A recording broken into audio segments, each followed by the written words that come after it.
নমস্কার বন্ধুরা, আজকের রেসিপি নিরামিষ বাঁধাকপির ঘন্ট। বাঁধাকপির এই ঘন্ট একবার খেলে বারবার বানাতে হবে, এতটা সুস্বাদু হয় খেতে।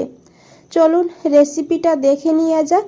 আশা করি আপনাদেরও ভালো লাগবে। এখানে বাঁধাকপির ঘন্ট বানানোর জন্য আমি মিডিয়াম সাইজের একটা বাঁধাকপি নিয়েছি। বাঁধাকপিটাকে এইভাবে ঝিরিঝিরি করে কেটে নিতে হবে।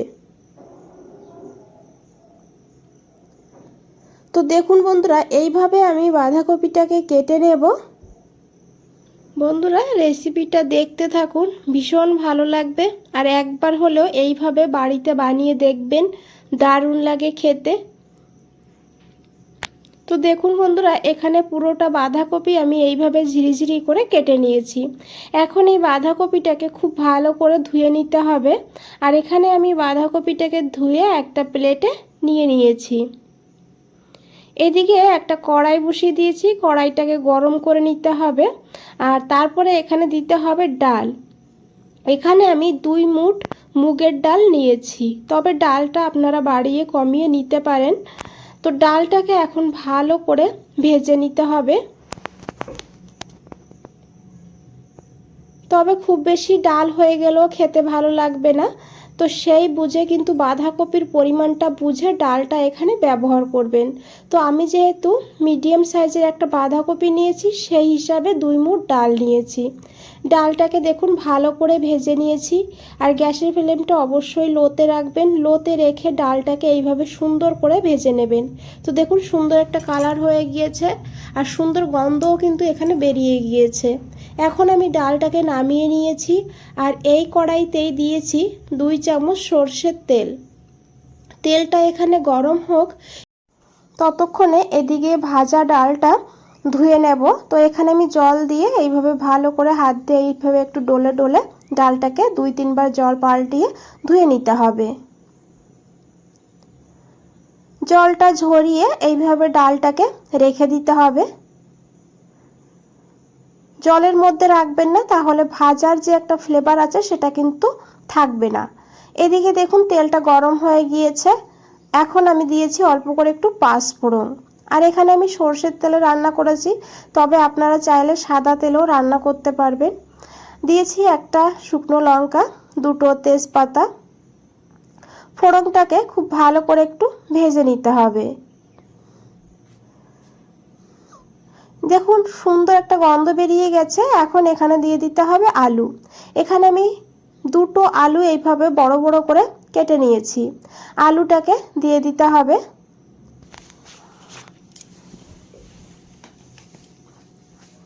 এখন এই আলুটাকে খুব ভালো করে গোল্ডেন ব্রাউন করে ভেজে নিতে হবে।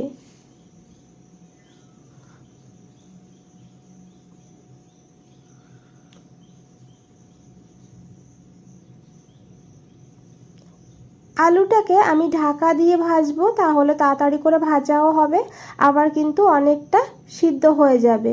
দেখুন 2-3 মিনিটের জন্য ঢাকা দিয়ে রেখেছিলাম। ঢাকনাটা খুলে আবারও মিশিয়ে দেব ভালো করে। এইভাবে বন্ধুরা আলুটাকে ভেজে নিতে হবে। এইভাবে যদি আলুটাকে ভেজে নেওয়া হয়, আলুগুলো খেতেও কিন্তু দারুণ হয়।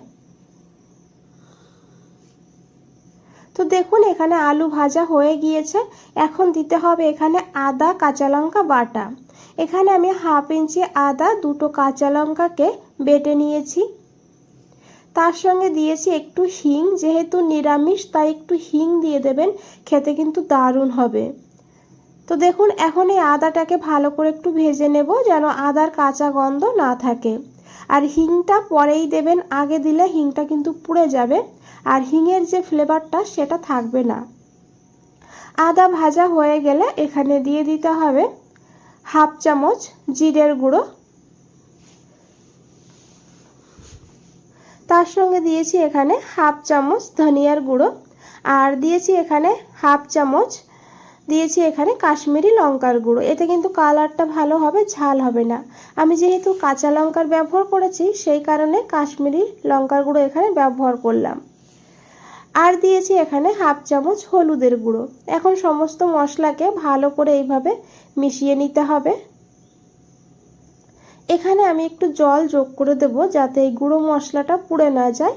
এখন খুব ভালো করে মিশিয়ে নিতে হবে।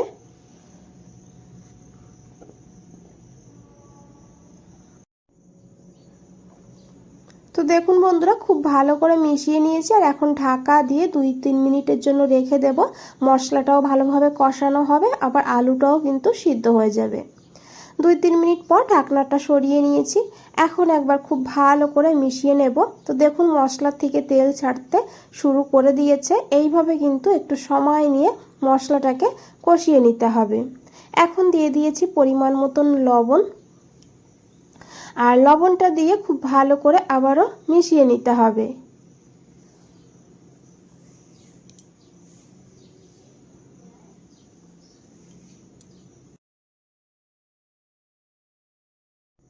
এইভাবে যখন মশলাটা ভালোভাবে কষানো হয়ে যাবে তখন এখানে দিয়ে দিতে হবে ভেজে রাখা ডাল।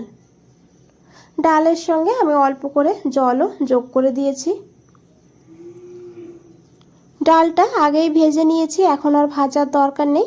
তো জলটা দিয়ে খুব ভালো করে মিশিয়ে নিতে হবে। গ্যাসের ফ্লেমটা একদম কমিয়ে দিয়ে ঢাকা দিয়ে প্রায় 4-5 মিনিট রেখে দিতে হবে। বন্ধুরা, রেসিপিটা ভালো লাগলে অবশ্যই একটা লাইক করে দেবেন, চ্যানেলটাকে সাবস্ক্রাইব করে পাশে থাকবেন। দেখুন প্রায় 4-5 মিনিট এখানে হয়ে গিয়েছে, ঢাকনাটা সরিয়ে নিয়েছি। এখন একবার খুব ভালো করে মিশিয়ে নিতে হবে।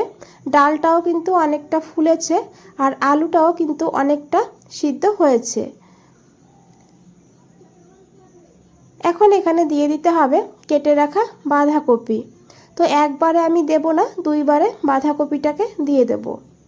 প্রথমে কিছুটা দিয়েছি, ভালো করে একবার মিশিয়ে নেব।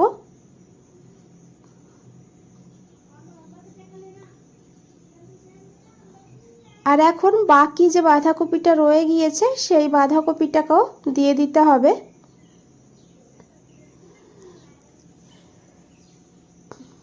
এই রেসিপিটা আপনারা ভাত, পাশাপাশি রুটি, পরোটা, লুচি সব কিছুর সঙ্গে খেতে পারবেন।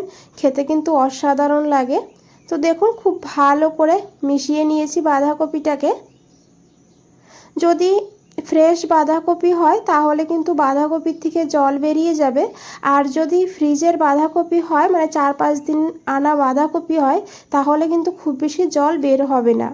তো যদি জল বের না হয় তাহলে এই সময় একটু জল দিয়ে দেবেন, তারপরে ঢাকা দিয়ে 5-6 মিনিট রান্না করবেন।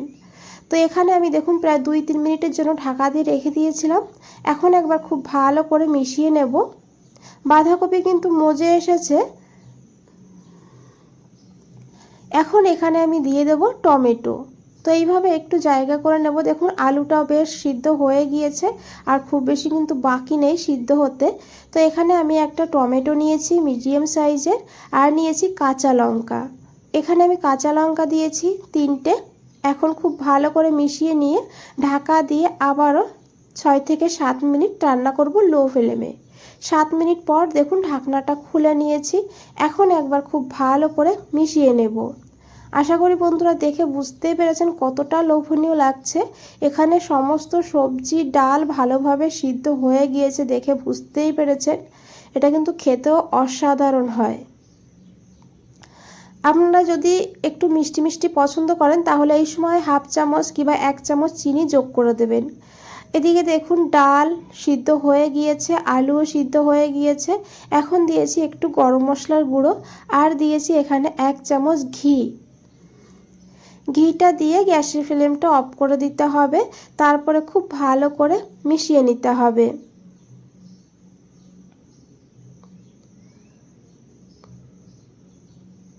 পাঁচ মিনিটের জন্য স্ট্যান্ডিং টাইমে রেখে দেব।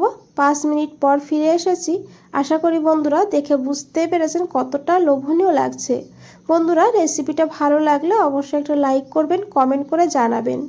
আজ তাহলে এই পর্যন্তই, ফিরে আসছি নতুন কোনো রেসিপি নিয়ে। ভালো থাকবেন, সুস্থ থাকবেন। সবাইকে অনেক অনেক ধন্যবাদ এত সময় ধৈর্য ধরে রেসিপিটা দেখার জন্য।